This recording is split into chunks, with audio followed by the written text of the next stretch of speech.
scroll through many, and I mean many YouTube videos that reveal their earnings from YouTube, and some are insane. This finance channel with 300 to 400,000 views a day generates between $7,000 and $11,000 a day, or $270,000 a month. This video generated $70,000 in the span of 12 months. Even smaller channels with 3,800 subscribers can make upwards of $218 for every 1,000 views. The channel generated a consistent $20 to $30 with just a few hundred views on each video. But keep in mind, it depends on your niche and how much advertisers are willing to pay to have your audience's attention. So this brings me to my first topic: the highest paying niches on YouTube, ranging from a $13.52 CPM average with making money online niche all the way to $1.40 in the gaming niche. Keep in mind that these are just averages, as there are sub niches that can make significantly higher amounts for every 1,000 views. For example, affiliate marketing, which is a sub niche of making money online, can average $22 per 1,000 views. The small channel example that was shared earlier with an insane CPM of $218 is in the e-commerce, business building, affiliate marketing, and finance space, all of which are extremely high paying. With that said, pick your niche carefully. While the niche is a big piece of the CPM, or how much advertisers are willing to pay, video length to allow for multiple ad placement, audience demographics influences the dollar amount. The more the audience is capable of spending, the higher advertisers are willing to spend. Oh wait, speaking of spending, there are 3 ways to go about creating a YouTube video for passive income. You can either spend time or money, or a hybrid of both.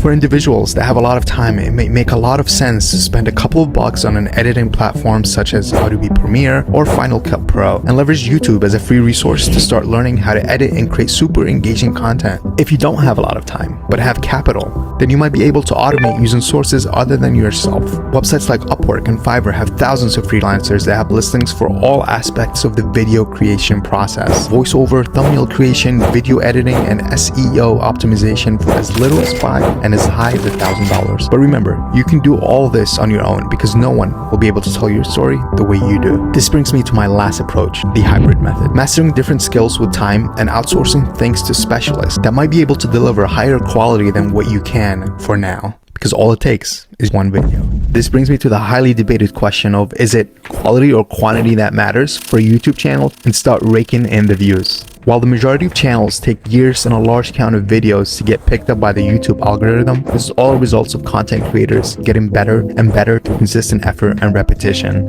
When the video starts attracting viewers, the video is usually well crafted and engages and retains the viewer. With that said, quality always wins. There are examples of channels posting their first thoughtfully executed video that led to monetization. There are also examples of channels that post once every 6 months and still manage to get millions of views, because subscribers know when a video is posted by said creator, it will be high value content, and new viewers that see the videos stick around because they see value in it. You might be thinking at this point, what is a high quality video? What is YouTube looking for? And the answer to that is very simple. No one knows.